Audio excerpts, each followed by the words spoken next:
Okay, real quickly, I'm going to go over the difference between foreclosure and short sale and why you might be deciding between one of these yourself right now without even knowing it. Some people are going down where they have to go down one of these streets right now and they don't even know it. And what to do about it, I know this because I just did it personally. And I went through the whole process. I know every thing about it, and I have a pretty unique insight on the best way to handle it. The first thing that I find is a problem is that people don't really. There are people that are upside down in their house, and like this is my house, for instance. I bought it right here. Oops, and I sold it down here, and I don't owe anybody anything, and nobody can garnish my wages, and all the back taxes were paid, and everything like the homeowners was paid, and I can kind of get on with my life because I worked with the bank, and I didn't hide under a rock, and I think a lot of people are doing that unnecessarily. And there's some people that think that they don't have to choose between the two of those, but I can tell you right now, if you live in our neck of the woods in North Florida, if you bought somewhere in here between 2004 and 2009, you're probably upside down in your house, whether you can stomach that or not. Not really a big deal. If you can make your payment and you want to make your payment, that's fine. Because in the end of the day, the reality is, I promise you, you pull up that mortgage balance that you see online or on your statement, you're going to pay all of that, or you're going to do one of these two things. You're going to do one of these two, or you're paying everything at the top of your loan. And some of you people might be thinking about loan modification and the different stuff. I mean, this just happened here in August 2001. Fannie and Freddie are, government, the GSEs, government entities that back a lot of mortgages.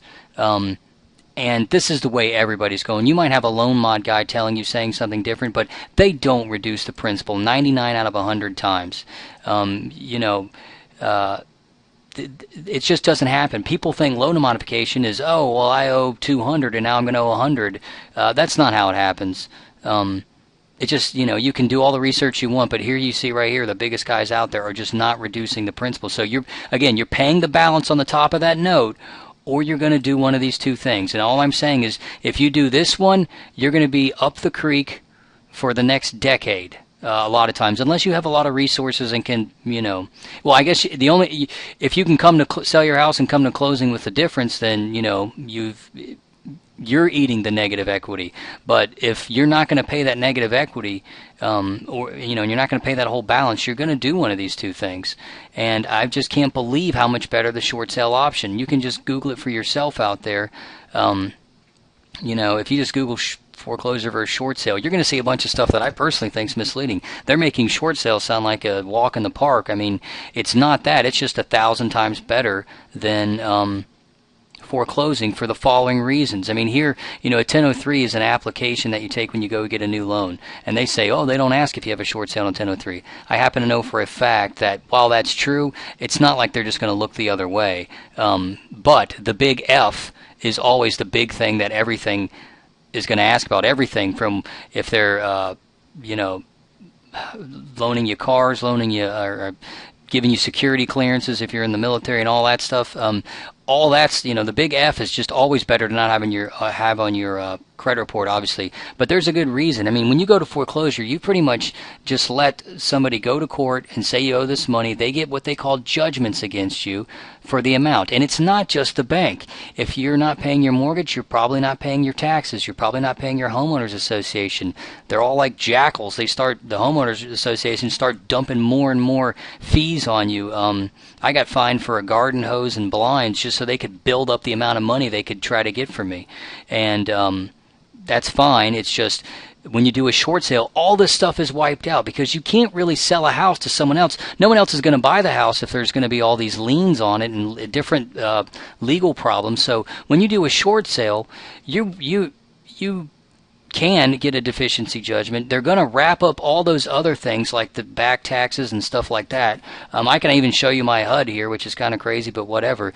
Here's where, out of the seller's payment, they had to pay that homeowners association, which they didn't deserve that money, but that's whatever. That's how much money, like I would have had another lien on my credit, but all that got paid. The bank paid my stuff, paid the back taxes at closing.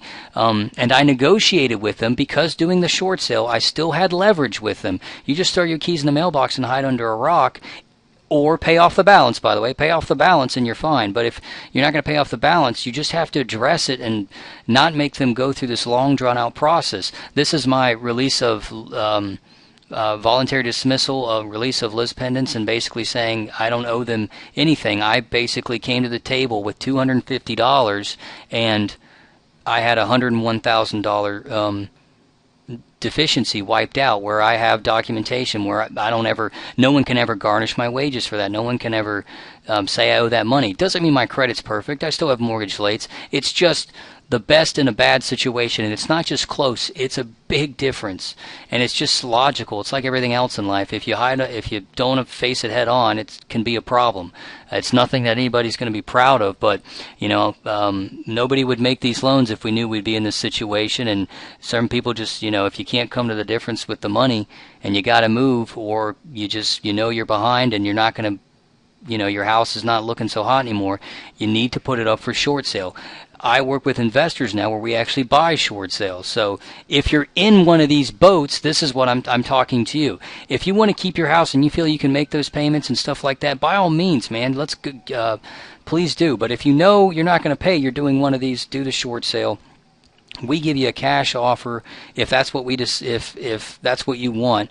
We can give that over the bank right now. If you list it with a realtor, which isn't a bad option either, but it took 6 months for us to get an actual contract in. Then it took the bank another 5 months, in which time I was still risking them foreclosing, to accept or not accept the offer.